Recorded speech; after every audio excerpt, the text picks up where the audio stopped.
Hello, hello, and welcome back to the Caim Circle Podcast, where we hold space for healing, awakening, and coming home to the sanctuary within. I am your host, Jessa Francis, and today I'm really excited. I am being joined by the incredible Nancy Stark. Nancy is a nurse practitioner and functional health coach who specializes in metabolic health and cellular healing. Now, Nancy's approach blends science with soul. Through her own journey, she learned how to kind of reclaim energy, focus, emotional resilience by strengthening like her relationship with her body, addressing the true root causes of like some of her chronic symptoms. And in this episode, we're going to explore what metabolic health really means, how our energy is built from the cellular level up, and why nervous system regulation, circadian rhythm, gut health, and simple nutritional practices are the key to sustainable wellness. And so if you are someone who has been feeling chronically tired, foggy, out of sync with your body, this conversation is for you. So let's go ahead and dive in. Welcome, Nancy. I'm so happy to have you. Thank you, Jessa. I am so honored to be here on your podcast and share my story of metabolic health and what metabolic health even is, because a few years back that I was not even aware of what metabolic health was, but I think it's really key to focus on. And so I, wanted to kind of just start back. Basics, like that basic, like, what is this? And I think a lot of people like they like the sound of metabolic health, right? But what is metabolic health? Like, do you like have like let's define, what does it mean, metabolic health and cellular healing? Like those are some big kind of scary words. Yeah, for sure. I totally agree. Big words. And so I want to start back kind of at the beginning of my story, and then we'll kind of get up and lead into what these big scientific words really mean. For me, I grew up as an athlete.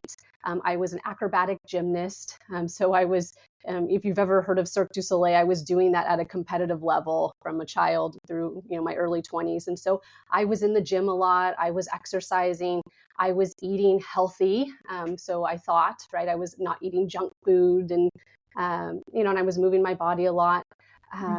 But I didn't really understand what all was encompassed in good health in terms of good sleep, nervous system regulation, you mentioned, circadian rhythms, the importance of sunlight exposure. And so there was a lot that I was missing at that point. But, that's where I started with my health journey, was in gymnastics and as an acrobatic.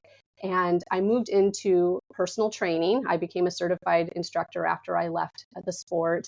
And because I wanted to continue helping people to be well, to be fit. And I did that for a number of years, which led me into going back to school to become a nurse, because I really wanted to impact people's health and wellness. And so I became a nurse. I worked in the hospital setting, and then later as a clinical nurse practitioner. And that was back 15 years ago that I got into nursing. But I very, very quickly realized, which I'm sure you know, and many of your listeners feel this, that we're not really within the Western conventional model. We're not really supporting wellness that well. It's more, sort of like a sick model, right? We wait for people to come in who have a lot of symptoms or, a diagnosis. We're able to diagnose them with some type of issue, and then give them some sort of protocol, a treatment, a medication, and that's really, what I found Western medicine was doing. And, and what kind of interesting for a lot of individuals is that they come into an office visit with symptoms or complaints, and we can't even actually find a diagnosis that connects for them, right? And so we might tell them there really isn't anything wrong. Some people are even told their symptoms are in their mind, which is craziness, right? These people are coming in with real symptoms, real, rashes, bloating, fatigue, joint pain. I mean, these are real symptoms. Obviously, they're not in their head. But if we can't put them into a very specific box diagnosis, then we can't help them in Western medicine. And then, the time constraints. I wasn't really, and from all of my years as, an athlete and as a trainer, I had a lot of information already at that point that I wanted to give to patients, but I wasn't allowed the space or time, right? These are very quick visits. And so this just didn't sit well with me. And I want to say too, if you're somebody who has been in that position where you have been told there isn't really anything wrong when you feel off, that's metabolic dysfunction. That's that silent, where we're not able to put a diagnosis on it, but we know that you're not creating good energy in your body. And so that's really key. So that's, where I kind of struggled, on my journey through, health and wellness and leading up into, becoming a nurse. But really it was in 2017 when my mom was diagnosed with metastatic breast cancer. That was like the turning point for me, where it really, I had to really kind of dig into, I went to her oncologist office, for an appointment with her, and I asked her doctor, what can we do? What can she do lifestyle wise? Because I know that there's so much power behind lifestyle and the choices that we make. And, he told me there isn't anything to do. There's nothing to do. This is not curable. We really just need to try to make her feel as well as possible in the last part of her life. Like this is not, treatable. Oh my gosh. Yeah. Not easy to hear. No. And so that's really when I started digging into, lifestyle to the degree that, kind of really sparked metabolic health. That's like when the light bulb went on, that actually cancer, along with probably the majority of all chronic disease, is really a metabolic issue when our cells are just not thriving. And so you asked earlier, what is metabolic health? What is that? And it's really the way we produce energy. I think a lot of people think of metabolic health as, how easily do I lose weight or gain weight, right? Like it's a weight issue, or even maybe a blood sugar issue, like a blood sugar dysregulation. Maybe that's more like for people with diabetes, that have blood sugar spikes, and that is the metabolic issue. But really what it means is that it's how our cells are creating energy. And really at the heart of the cell, the mitochondria, right? These are those powerhouses within the cell that create the energy. And if they're not well, right, we're made up of trillions of cells. If our cells individually are not well, they're weak, they're sick, there's not very many of them, then we're not going to create really good energy for our body to feel amazing and thrive. And I really think that that's when chronic illness sets in. And for, different people, it's a different issue. It could be cancer. It could be heart disease. It could be depression. It could be symptoms like rashes, bloating, fatigue. So that's really, my mom's diagnosis is what really got me thinking about metabolic health in the way that I think about it now. I'm sure like your intuition and everything in you is going, no, this is wrong. This is wrong. And like, I'm going to find something different, and it's interesting because anybody who is in the kind of more holistic health space that has been doing, especially like spiritual practitioners and people that have kind of dove into teachings by, you say, like Joe Dispenza and things like that, where they're talking about curing cancer just with the power of meditation and the mind, and recognizing, like, once you start diving down that world, you start opening yourself up to the possibility of another way. And I think that's like a huge thing here, because there's practicality, right? And there's also the understanding that our bodies are magic, right? They really are. They were we are naturally healing all of the time if we're in a state of rest and digest, right? But we're unable to tap into that rest and digest. And so we're constantly locked down. And of course, like, all of our health is suffering.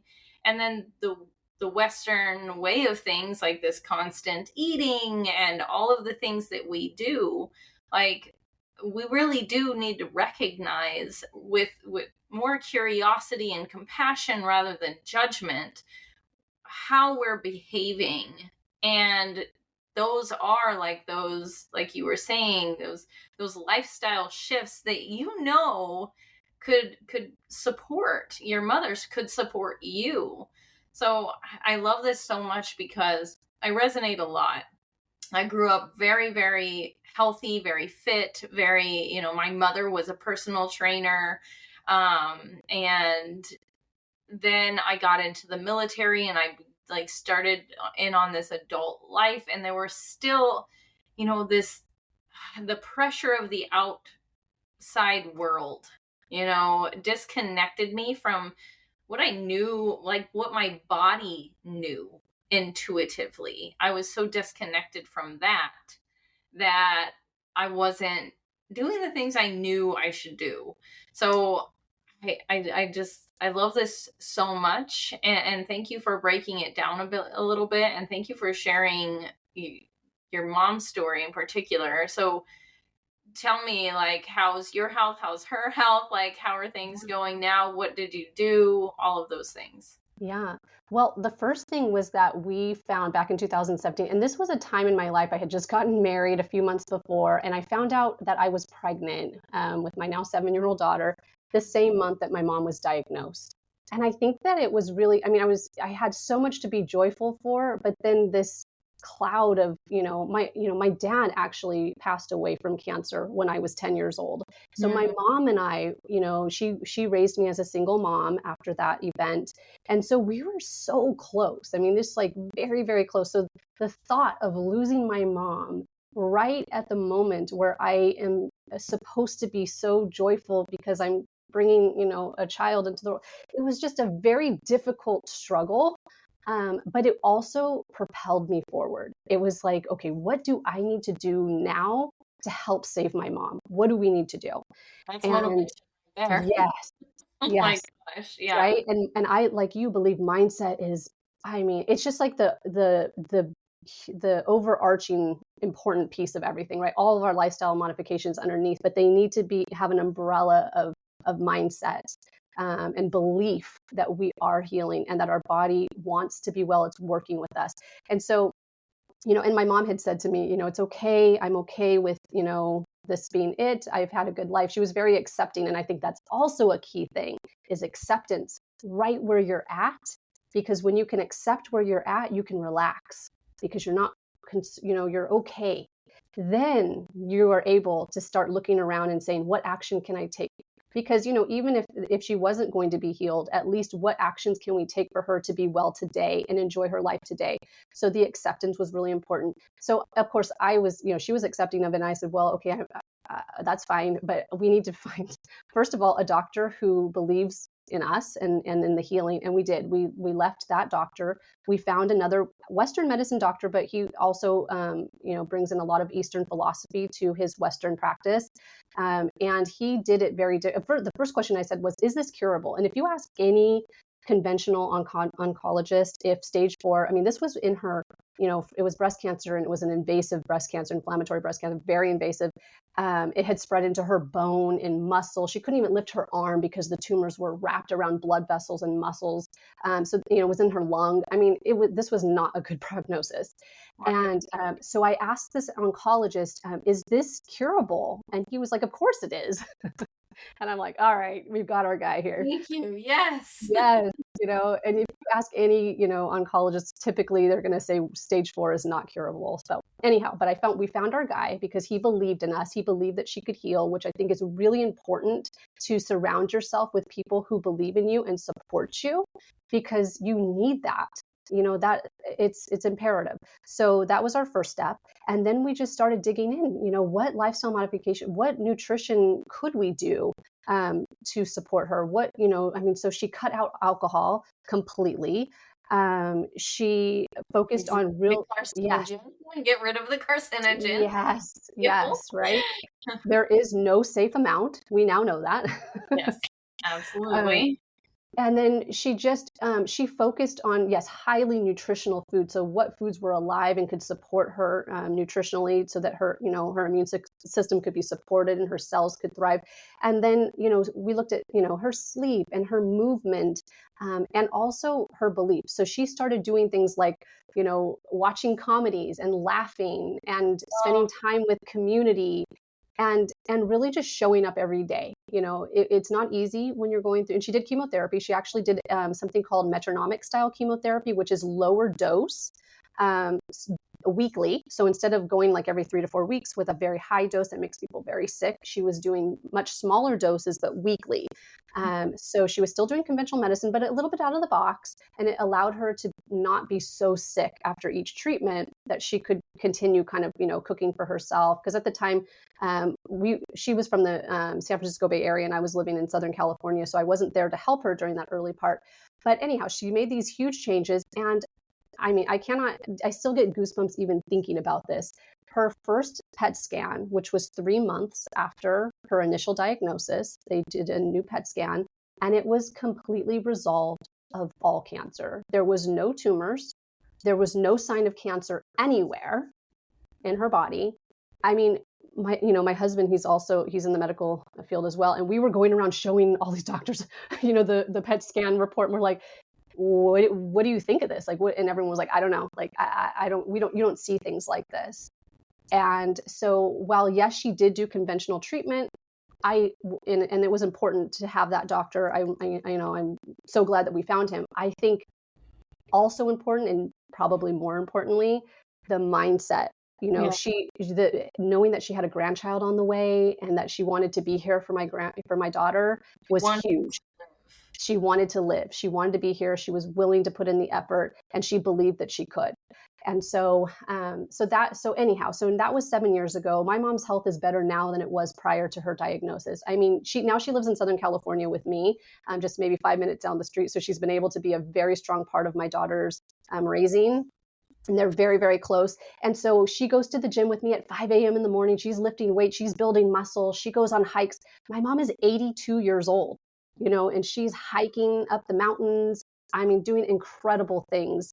And who knew that this is where we would be at? And for her, and this is hard for her to say, and for me, because I know that everybody goes through a different journey, especially with cancer.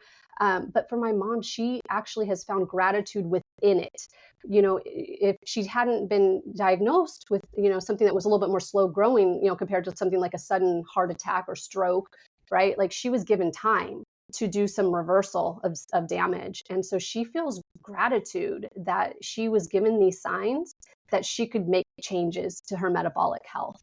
And by the way, she had pre-diabetes for years. Her lipids were all dysregulated. So we know she had metabolic issues, but nobody ever said anything about any of that, right? Because it's, not something we talk about in conventional medicine. So anyhow, so she's doing amazing. So thank you for asking. She's Oh my gosh, thriving. I just wanted to start bawling the moment you said that her, when her scans were clear. I mean, there's just so much of this that I know. I don't think there's a person out there right now who does not know someone struggling with cancer. And this is terrifying for so many people. We're losing our loved ones, and it's terrible to know that, in one way you hinted at this direction a little bit, that, in our culture, our bodies are kind of weaponized against us rather than loved and nourished. Oh my gosh, this is my vessel. This is carrying me through this life. I love my body. We're constantly, because of this capitalist culture, we're constantly picking ourselves apart. I don't like this. I don't like that. I want this changed. I don't, we, instead of working out to love ourselves, we work out to fix ourselves. Right. And I love that, we were able to kind of weave together like this, this like, okay, like, Joe Dispenza's healing people just for meditation alone, because what is it? He's changing their minds about the way they feel about themselves and their life. And that's what your mom was able to do. She changed her mind about who she was, what she wanted, where she was going, what she was capable of, what her body was capable of. And I love that you said, no, like, I'm not going to take this and say, oh, okay, whatever you say, she's going to die. That is what it is. Like, we have to stop allowing that to be part of our story. This is what it is kind of thing. Like, as soon as you start thinking that, you need to know that you're not going in the right direction. The moment you're saying, it is what it is, and you think you know better in some way, that is the indicator that something is amiss. Right. So thank you for that. And also, her being able to find gratitude in the pain, I think, is another really, really important thing, because we grow through the suffering. The butterfly blooms after turning to mush. It is the pain that is the catalyst. It is post-traumatic growth. And that's an interesting, combination of words, because honestly, it's the trauma that helps us grow. And we've changed the way we think about our trauma, about our pain, about the things that, are keeping us in this place of suffering. If we just change our mindsets, right? It really is all about our thoughts. Right.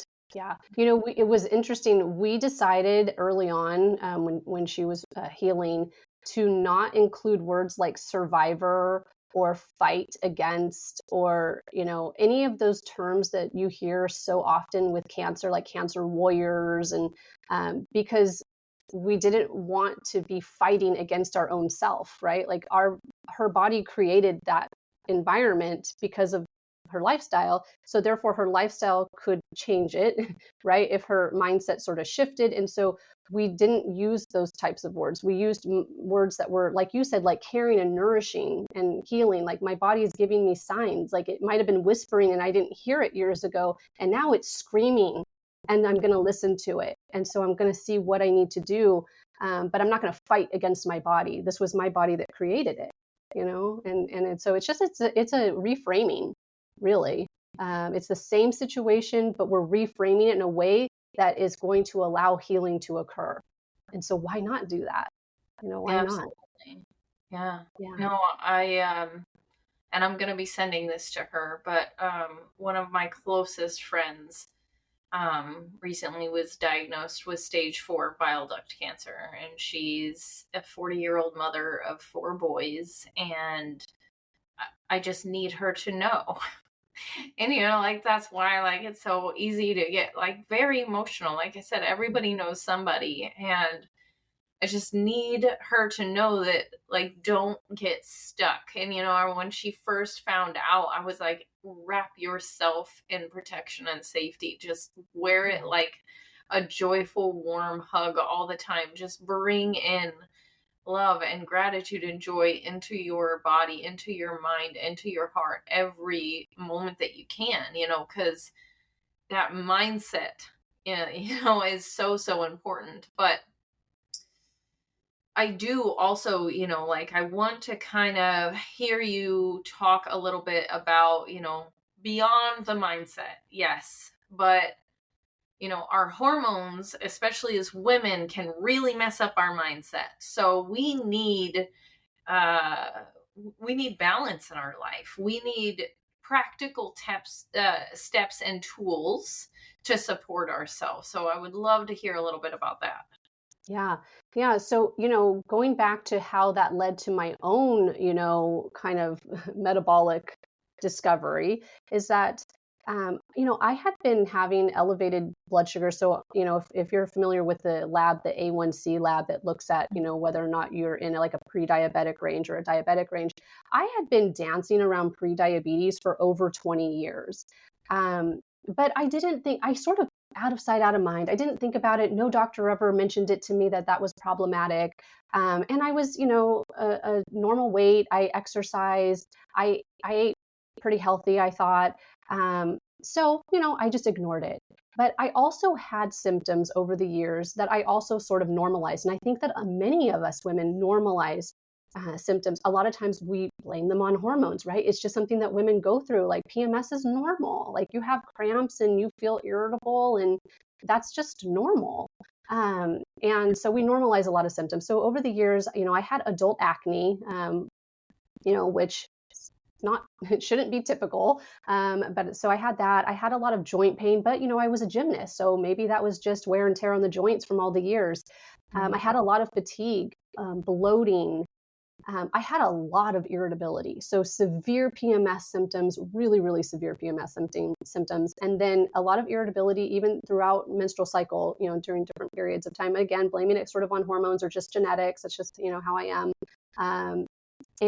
But then, when I really started thinking about it and really taking a good look at metabolic health and what my mom had gone through, and realizing that, my blood sugars, my A1C up at that level for all these years, that is metabolic dysfunction, and come to find out more than 90% of us, it's something like 93% of people in the US, we expect have some level of metabolic dysfunction. So spiking blood sugars without diabetes diagnosed. And so I got a CGM monitor, so a continuous glucometer, and I wore that for a month. And I was shocked. I was spiking my blood sugar up into the, 250 range on a very regular basis. And sometimes it wasn't even connected to food. It usually was, but sometimes I hadn't had anything to eat in hours. But the stress that I was putting myself through, the chronic day-to-day stress and nervous system dysregulation, that again, I knew that I had some level of that over the years, but I just, you chalk it up. Well, I had traumatic events happen to me as a kid, right? I lost my dad at a very young age. So, I sort of just like acknowledging it, but kind of not addressing it and really getting into it. So I saw all of this blood sugar dysregulation and realized, wow, like my lifestyle is not supporting optimal metabolic health whatsoever. Like I am very misguided here. And so I started kind of playing around with different things, with different, nutrition, and looking at my sleep. I got a couple wearables. So I was using a Fitbit to kind of track my sleep. And so anyhow, I started looking at different areas to see where I could make improvements, what would help me balance my blood sugar. So that was kind of the main thing that I did was, what can I do in my life to balance my blood sugar? That was like the feedback I used was the blood sugar management.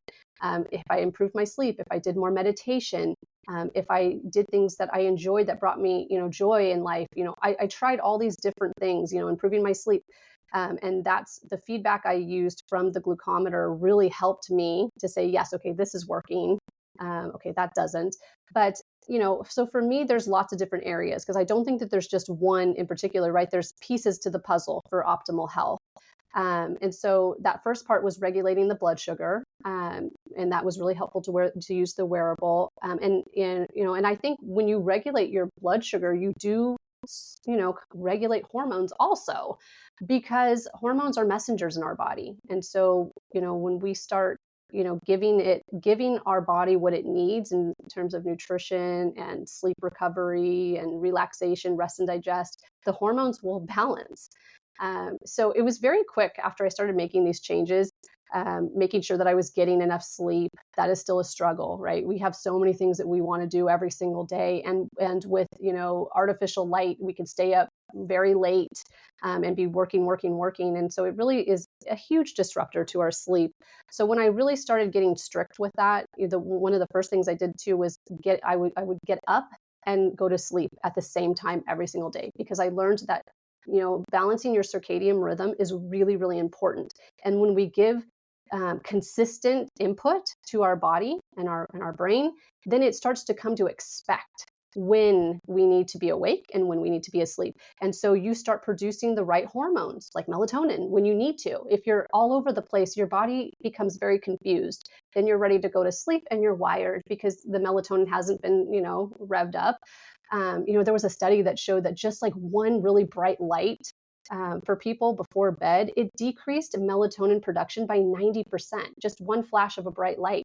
And we're staring at bright lights for hours before we go to sleep. And then we try to go to sleep right after we've done a bunch of scrolling. And so, so that was a big thing for me, was going to bed, getting up at the same time, being very consistent with that. And really the sleep hygiene, getting the screens off, trying at least an hour. I would love to do it more than an hour. That I'm still working on that, but really, protecting my sleep and rest. Right. I want to go during the day, but then you've got to, prioritize rest and recovery then. So that was really important. Right. I do. I have a red light. I use it a few times a week, as part of like a relaxation, right? Like, might put on a meditation or just some calming music, or even, a podcast and listen to it and just kind of rest, so that I'm not staring at a screen. And use the red light. So yes, I have utilized that. And there's a lot of science, behind red light therapy for so many different aspects of our health. So I think that's a huge part. And then, the next part too, for me, was really the nutrition, because I realized that a lot of what I thought were healthy foods that I was eating were spiking my blood sugar huge. And so I really had to look at that. And I really, realized that we're inundated with processed foods. And so a lot of our healthy foods, right? Protein bars, granola bars, our oatmeals, all these health foods that we've been told, they can be very refined. And these ultra processed foods, they're created in laboratories, right? There's these scientists, these chemists, food chemists are actually, that's their job, is to figure out how we can pretty much become addicted, right, to these types of foods. So how we can just crave them more and more and more.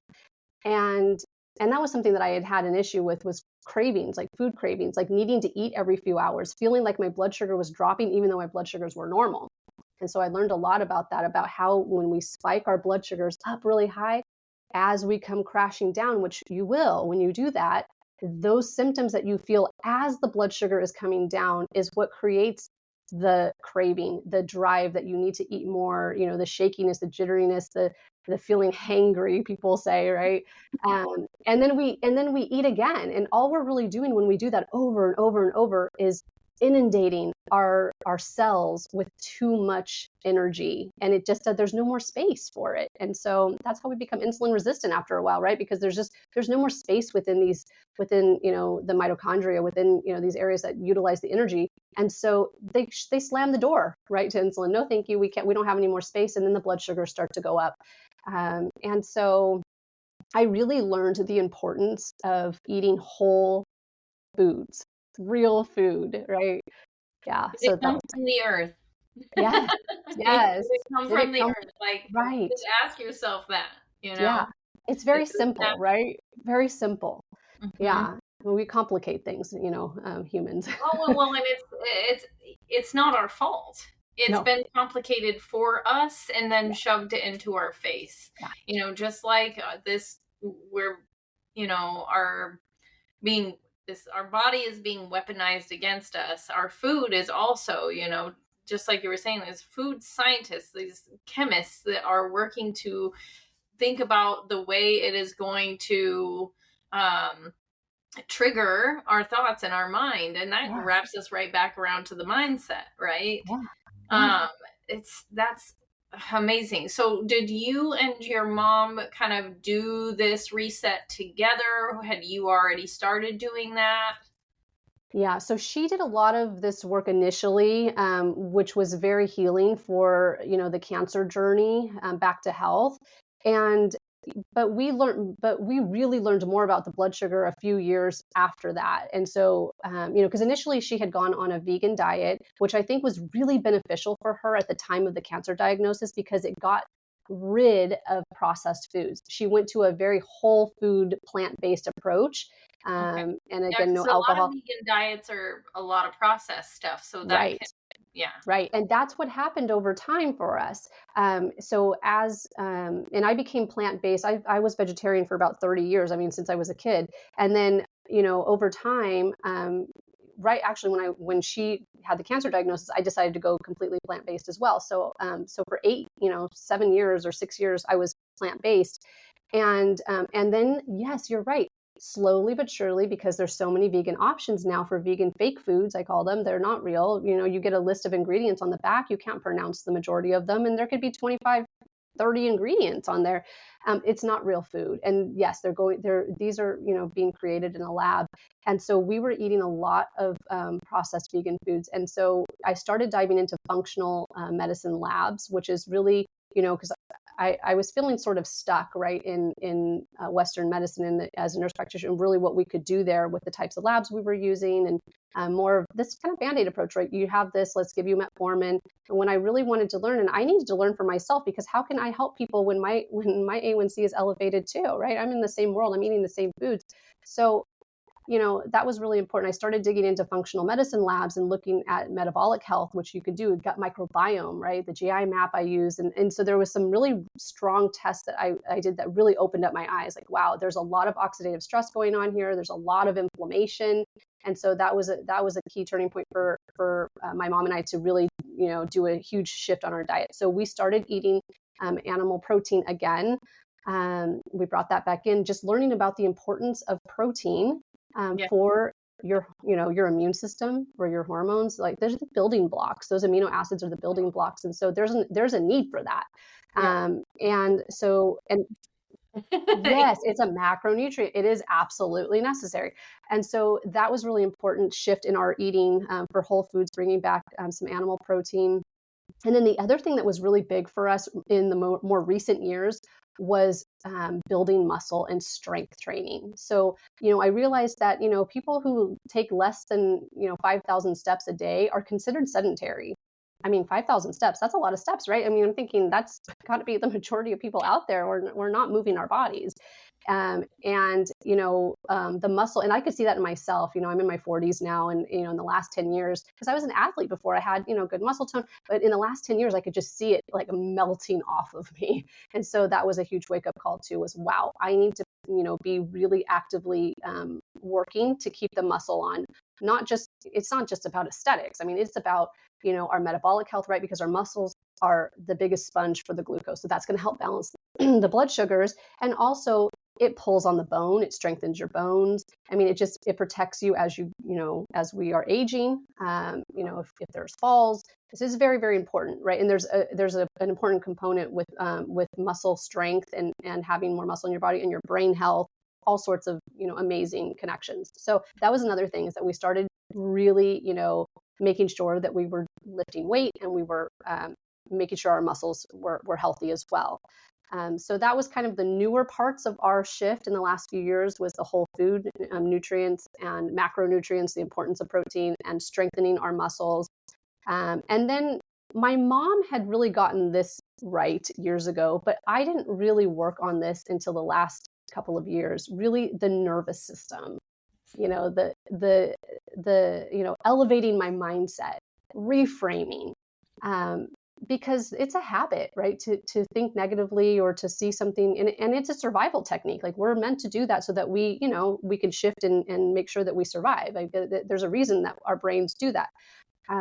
But we are able to reframe things in a way that is so much, it just makes the environment so much more ready for healing, right? When we can see things in a positive way.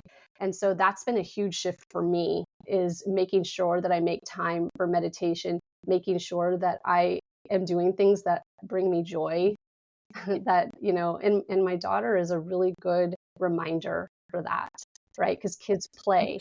Then the children, like, And even if you're not a parent, like you know, like somebody's kid, you know what I mean? Yeah. And thinking about the next generation, just in Yes. that, you know, and Yes. your footprint and what your ripple effect is, and Yes. using that as motivation for sure. Yes, 100%. And so I try, I think like how can I live my life in a way that I'm going to, be present and be an example for my daughter and to enjoy her, right? She's only going to be a child for so long. And, if I'm overwhelmed and stressed out all the time, not only is it damaging my health, it's also, not making a space for good relationships, with my daughter and my family. And I really think that's a huge part of our health too, is the connections we make. And you have a beautiful community that you have here where you connect and people, can share their stories, and the relationships are so important. And we have to protect that because the modern society is taking that away slowly, right? The convenience, the digital world, social media, we're becoming more and more separated from people. You can really just live in your house all the time and not really move or do anything, right? You can have everything delivered. You don't have to like really talk to anybody. You could just send a text message, or you don't even have to type it. You could just speak it into it's crazy. So we Yeah. really do have to make an effort to protect our community because Oh it's yeah. important for our survival. Connection is so real. And now, like, and don't get me wrong, like AI has some benefits for sure, but it's Sure. also another thing where we're like gonna be questioning what is real. We need to be with each other. We need to have real human back and forth communication and connection, like, and all of this is understanding that our, like, biologically, our bodies are still like these ancient things, like they need circadian rhythm, they need to be, we need, as much as we know that things are constantly changing, our bodies like something, and our nervous system specifically like to feel safe in a regular pattern. And Yes. that is why, we get stuck in a baseline of dysregulation and disconnection, because even though that's not good for us, it's familiar to our body, right? Yeah. And so Yes. understanding all of this is just imperative.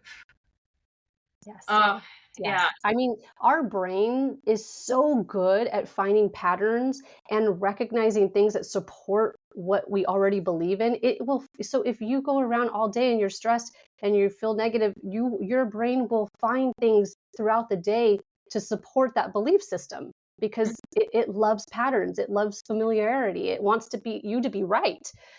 So if that's the case, It then wants you to be right. yeah.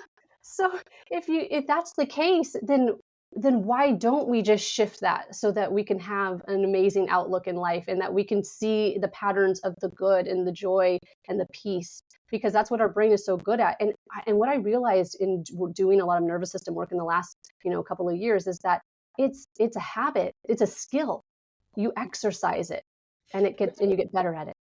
Absolutely. And I think that's a beautiful thing as well, to kind of say that, I just made this post about that we have 30 trillion cells and they're listening.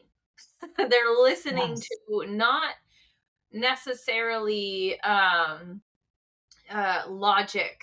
They're listening to what it is we believe, and getting to know yourself and being truly deeply self-aware, so that you can recognize, okay, what are these beliefs in me, and what are they telling my cells, what are they telling my body?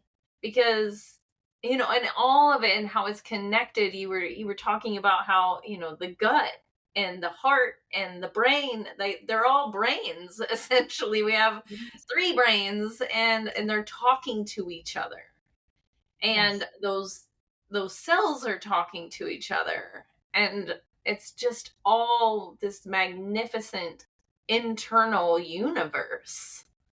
Yes. right? That we can Amazing. tap into through nervous system regulation, through meditation. And people think, oh, meditation, woo woo. No, no, no, no. No. Like, this is meditate, eat well, exercise. There's things that we've been told forever, but the reframe, the different way Reframe. we think about it is so important. Yes. You have to believe that it works. I mean, a person could do every single thing right, but if they don't believe in what they're doing, their body will still not be well. It's just that is what it is. And if you don't believe that this stuff works, try it. Try something. Like my husband and I, when we check blood pressure, if your blood pressure is up, try just kind of rubbing down across your heart and down towards your stomach. I mean, and no one's ever told us this. This is just something that, I think he came up with, and we've tried it. Your blood pressure and heart rate will just come down on your next reading. I mean, it's amazing, just because you're sending a message to your cells that you're safe and okay. You can get into rest and digest right now. You're okay, right? It Yeah. takes one breath. It takes Yeah. that one moment where you're just the mind heart connection, right? You just Yeah. breathe into your heart like it was a little lung Yeah. and just, I'm okay. That's it. Yeah. That's it. And I was trying to come up with like my elevator pitch, like what is it that I do? And it's like I help people own their relationship with their thoughts.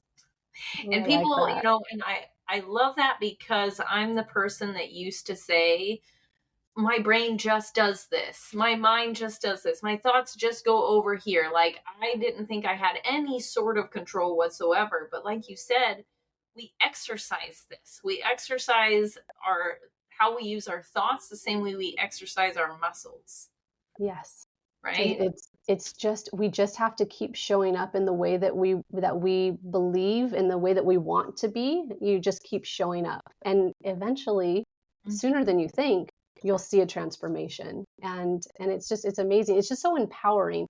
I want people to know that your body is not here to be against you or to fight against you. It's constantly speaking to you, right? I mean, even inflammation, right? Inflammation. I mean, when our cells are inflamed, they're sending out a signal like, hey, something's going on. And whether that is an infection or it's chronic, dysregulation of everything that we've talked about, all the lifestyle, things that we're doing that are harming our cells, it's sending out a message for inflammation to let the immune system know to come and help. But the immune system can only do so much. It can't help all of these, negative, mindsets and all of the, refined foods and the poor sleep. It can't help any of that.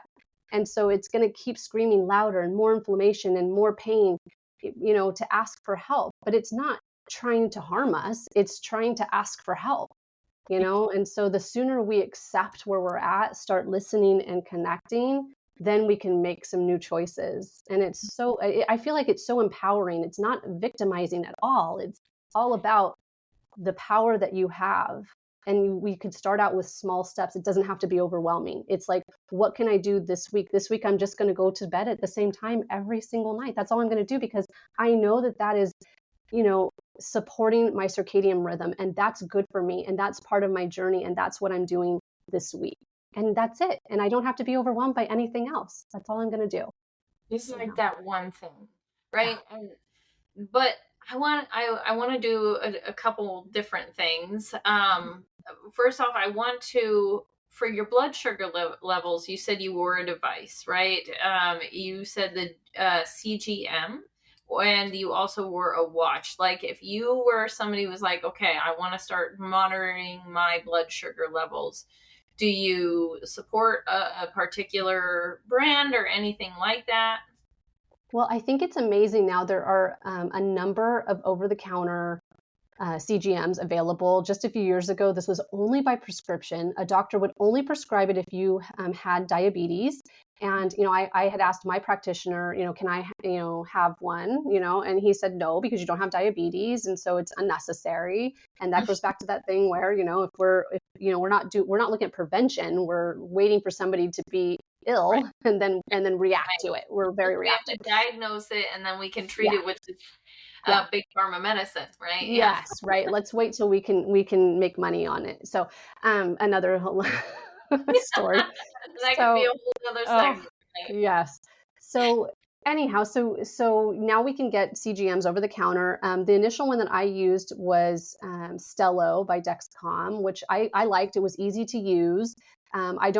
I'm not connected with them by any means, but that's the one that I used, and so you can purchase a sensor for a month. It comes every 2 weeks. You have to change out the sensor, but that really helped give me feedback. And I think really once you start tracking things, it's almost like I don't even know how this works. But again, I think it's because, like you said, our cells talk. Like everything talks to each other. Once I start tracking something, it starts improving. It's very strange. It's almost like because now you know, and so your body just starts making little shifts. And then those start, compounding on top of each other. And all of a sudden you're seeing improvement. So I did the Stello Dexcom, and that really gave me a lot of insight into my stress levels. Ooh, I need to work on nervous system because my stress levels are spiking my blood sugar as high as food is. Like, that's crazy. Um, so that when you just order it online, they send it to you. It's very easy to walk through, and it connects to your phone, and it kind of resets every 15 minutes. So you see what your blood sugar is every 15 minutes. And there's a number of other ones out there that are over the counter as well. Yeah, I So didn't that know was, if it was one that you recommended, but I agree. mhm, It's this tracking. So yeah, getting something to monitor our yeah, blood sugar levels, and then yes, paying attention to our sleep, right? Like, go yeah, to sleep at the same time, wake up at the same time, and if at all possible, an hour, I would say, before going to sleep and after waking up. yeah, Not going straight to a screen. Um, right, that has been something that has been really, really impactful for me. yeah, And I love that you touched on, like, just play a podcast, play something that you're not staring at, yeah, um or like not having that screen, like, is just, we need the distraction sometimes, and if you feel like you really need that distraction, then there are other avenues of right. doing that, right? Yeah. And Read a then book, right? Read a book, like a hardcover book, right? That actually is that'll very put sleep you to inducing. sleep, right? That'll put It, you to sleep. it's very sleep inducing. It's like just reading, the line after line can really help to put you to sleep. Yeah. So those were really important things for me. Yeah. And then the Fitbit, I used that as a sleep tracker. It was, pretty inexpensive. I think it went up for like $60. It wasn't that much in terms of all the information it gave back to me. And that really helped me realize, especially that, if you, let's say you're in bed from this time to this time and you think, okay, well, I must have gotten 7 hours because I was in bed from this time. Actually, the amount of times that you wake up throughout the night, these micro awakenings, and it also allows you to see your deep sleep versus your REM versus light sleep. And so then that can give you some clues as to what you might need to do, within your protocol to increase deep sleep, restful sleep, and REM. But anyhow, that really got me realizing that even though I was in bed for maybe 8 hours, I was only sleeping for, 6.5 or whatever it was. And I want to sleep at least 7 hours. So that really gave me a lot of feedback, to let me know that I need to be in bed even earlier than I thought, so that I can obtain the full 7 hours that I really want. So that was really helpful for me. Just another tracker, right? And then we've got our macronutrients and our micronutrients, but to make it as simple as possible, eat real food, right? Yes. Just eat whole foods. Make sure that you're getting fats, proteins, carbs, but then you're also getting those vitamins and those minerals, right? Right. I'm sure that we could dive into all of that, but just understanding to eat whole foods, Hmm. to attempt to love your body by moving your muscle, Yeah. by lifting something, by pushing something, by pulling something. How can you build muscle in the body? Because our muscle, like you said, is so, so important. And then there's gentle, easy, super simple, free nervous system regulation, right? Yeah. Ton of Um, it out there. Ton of it available. Yeah. so much of it available. So what do you particularly offer? Because I would love to hear like you know, what do you offer? What are your packages? What do you do in particularly? Well, I work with individuals on a one-to-one, basis where we meet every week and we go, we do a reset. So, we regulate blood sugar and hormones. So we do the CGM. I get the feedback. I utilize a CGM where I can see the person's blood sugar. So and then the person types in, events around spikes. And so we can really get a lot of, good information from that. Reset. So E for me is eat whole foods, like you said. And then S, strength building. So, and I was a personal trainer for many years. So this is something that I have some knowledge about and I can talk with people on and how to implement it. That's the really key thing, right? For what I do is really support a person individually. How can we make this work for your life? Because one plan is going to look very different from the next plan just based on that person's environment, their lifestyle, Yeah. their goals, everything. So we figure Yeah. out how to get it. And when you work with somebody over 3 to 6 months, I have different packages. I work with people, what works for them. Some people, they get it right away and they don't need it as long. And other people, they need a longer program to really implement these lifestyle modifications in there. I help them to eliminate, toxic burden, that we can, right? We can't eliminate everything, certainly, but there are certain things that we can figure out, like what we're putting on our body, what we're spraying in our home, how we can decrease toxic exposure. So I work on that with people. And then the last part of that reset, the T for me is thrive. How do we figure out how to reframe your, mindset, and like you said, there's so many things out there for nervous system regulation. So I try all sorts of different things. I love Qigong. That's just something that I love doing. I feel so good.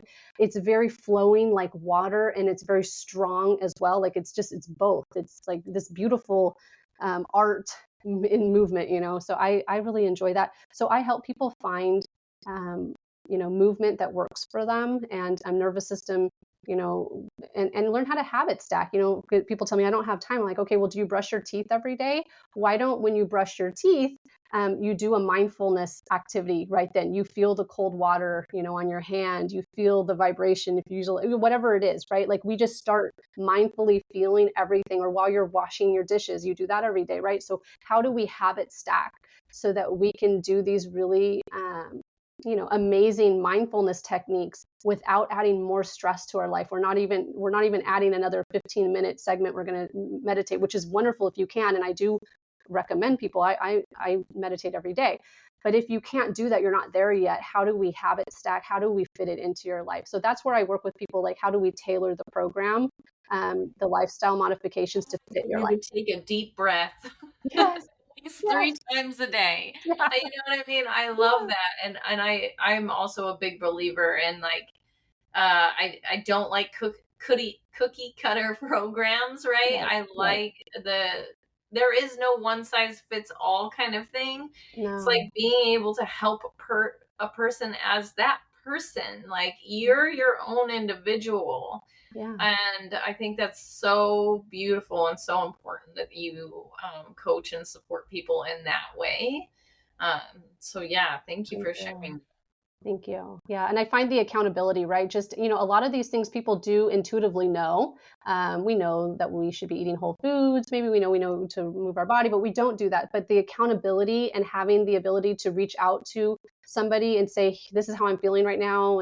And to have that feedback and have that support is just, my clients have, told me that has been what has been really, transformative, is to have the support.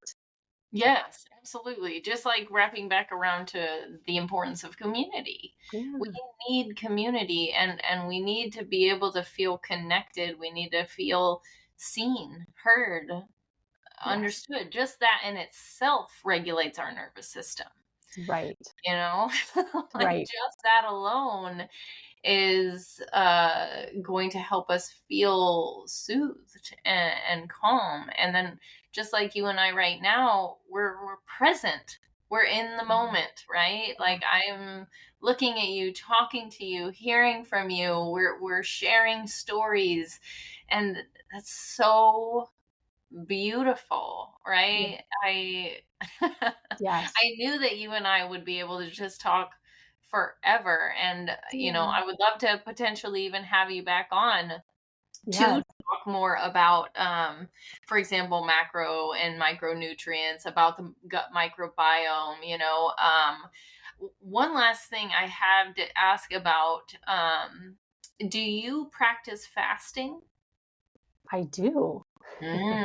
I think that it's really important for Yeah. autophagy, mitophagy in the body, and that's a whole nother discussion that we can really dig into metabolic health.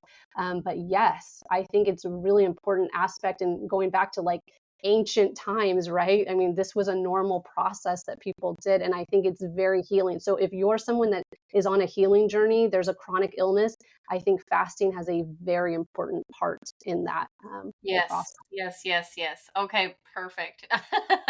Well, I already know what our next podcast will be together because I want to dive into all of that. Yes. I just did a 24-hour water fast yesterday. I stack my fasts. I do like a day, and then I'll go, and then I'll do 2 days, and then I'll go and I'll do a 3-day water fast. Wow. And I was able to, with fasting alone, and obviously the kind of regular nervous system regulation that you need anyway. But Yeah. I was like, I was having chronic UTIs, and was able to just heal it, just by letting my body actually, instead of constantly digesting, Yeah. do the other work, right? Do the healing. Yes. Because if you think about it, if we're just constantly eating, our cells aren't given the chance to do anything other than just process this food Process. that you Yeah. continually keep putting in there. Like, give me a Yeah. break. Yeah, Yes. yeah. 100%. Yeah, So, it's an amazing healing, aspect. So, yes, I would love to dive in deep, to the fasting world. yes, yes, yes, yes. So, oh my gosh, this is beautiful and amazing, and thank you so much, for talking a little bit about your story and your why, which is an incredibly beautiful why. Like I said, I'm sending this to my girlfriend immediately. um and then also just sharing your wisdom and your knowledge with us, because we all, what's really beautiful is that we now have access to all of this information, and our mothers, our grandmothers, they didn't have that access. And just that in itself, Yeah, it leads to forgiveness, it yeah, leads to more compassion, a deeper understanding, and it's important that we recognize that, and we are empowered. We have the things that we need, and so many people are like, I'm stuck. Like, right. what we just said at the beginning, it is what it is. Yeah. If you are thinking that at any stage of your life, like, this is what it is, please, that's the moment where you need to think that you might be wrong Yeah, about that. and reach out, right? Reach out to Yeah. people who you see are doing it differently, and be open. Almost, be accepting, this is where I am right now, and my thought process that hasn't helped me so far, and I'm ready for a shift. And reach out, because that's the first step. We can't heal or change by doing the same thing over and over again, right? We have to be open to new ways. And like you said, there is so many resources. I mean, we live in a world where, I mean, it's amazing. It's Yeah. amazing what all the resources are available to. I mean, even you and I, we live on different sides of the, of the states, and Yeah. we're able to connect because of, this amazing opportunity. And that nobody would have been able to do this many years ago. Like, this is such a cool thing. So Yeah. anyhow, I mean, yeah, even back in 20 or in 2006, I was deployed and I got like a 15-minute phone call, just a phone call every other week. And Wow. now, like, people are just, they have their cell phones and they can turn on FaceTime, and just that Amazing. little bit of time, Yeah. right? Yeah. Yes. Hate to It's say it's only amazing. been 20 years. That's wild, but Yeah. Yeah. but that little bit of time, and it is hard to keep up with, but It is. um and we need these reminders. We have access. We have help. There is support for you. You are not alone. Yeah. You know. Yeah. Uh And healing yeah, is available for everyone. It's within. So, reach out to community that, will support you and you can do it. yeah, It's very yeah. empowering. Well, yeah. So we talked about all of the things and have so much more to talk about, and definitely another podcast. I definitely would love to have you on and talk about some more specifics, and dive in a little bit more. But share with us, like, where do we find you, and how can people reach out to learn more about working with you? Awesome. Yeah, and I would love to return and discuss. There's so much that we can dive deep into. So I would love to come back.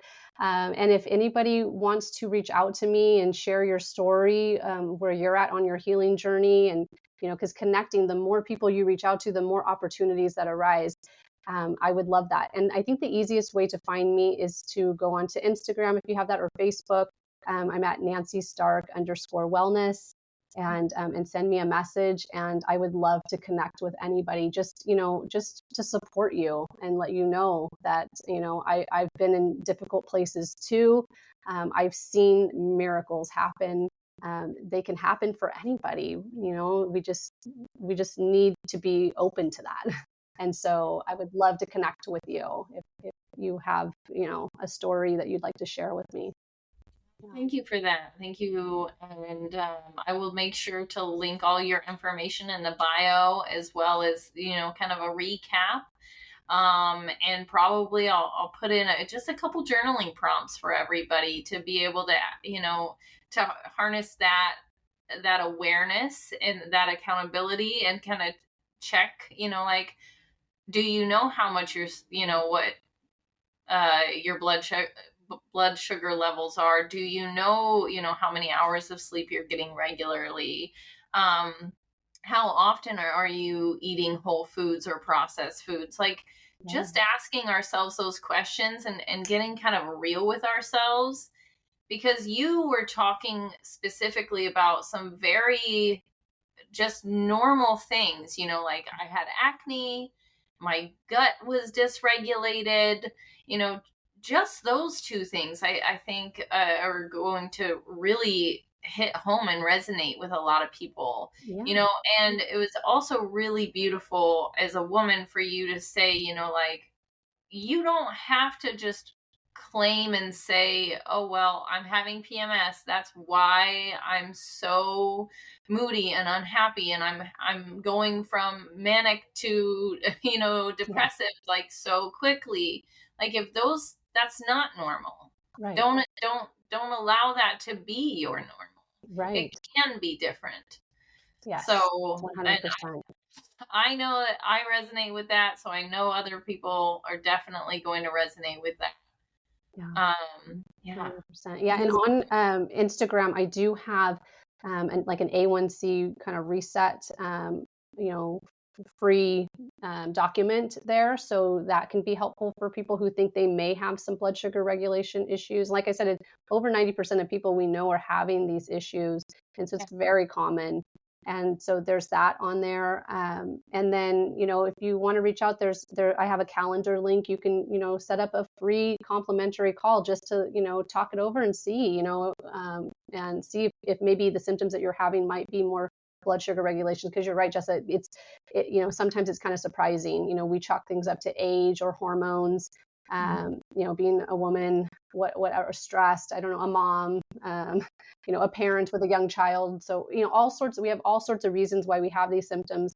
But like you said, maybe there's something that we can do to shift all of that, and we don't have to suffer. We can feel amazing, right? I feel so much better in my 40s than I did in my 20s. I mean, it's for real, I Same. do. Yes, my kids asked me the other day. They were like, "Would you rather be 18 forever or 40 forever?" And they were like, "18, of course." And I was like, "Nuh-uh, 40." Yes, I Like, know. don't send me back to 18. I'll take Agreed. any day. 40 is great. 40 I is know. fabulous. I know. I Uh, agree 100%. oh, it's so good. Oh, well, Nancy, it was an honor to chat with you. Thank you so much for being on the podcast with me. I can't wait for round two. Me I know too. everybody else is going to be like, "Yep, I'm listening to that one." So I can't wait to share this with my membership and with my following. So I just appreciate you so much. I appreciate you and your time, and keep on doing this good work. You are a beautiful soul. I can just see it just shining out of you. Thank you for shining your light and just being and sharing this message, because we need it and it's beautiful. So, yeah, from the bottom of my heart, like, so much gratitude. Thank you, Jessa. Thank you so much for having me on. I really enjoyed talking with you and sharing my story. And I think what you're doing is amazing. I mean, all of the work that you do and the support you give to your community, it is absolutely beautiful and so, so important. So Yeah. I'm so happy to be a part of this now and to have connected with you. I feel very blessed for that. Yeah, thank you. And we'll be back soon on the for the membership and some things that are coming up. I just want to quickly let everybody know that if you're here in Charleston, I have a few really fun things to share with everybody. But if you don't follow me on Eventbrite, make sure to go over and follow me on Eventbrite. I have both online virtual events and in-person events. So make sure to look out for that. And I will see you next week. Thank you all so much. Take a big, deep breath in. Exhale, soften those shoulders, soften your jaw. You are seen, you are heard, and you are loved. Thank you for being present with me today, and talk to you soon.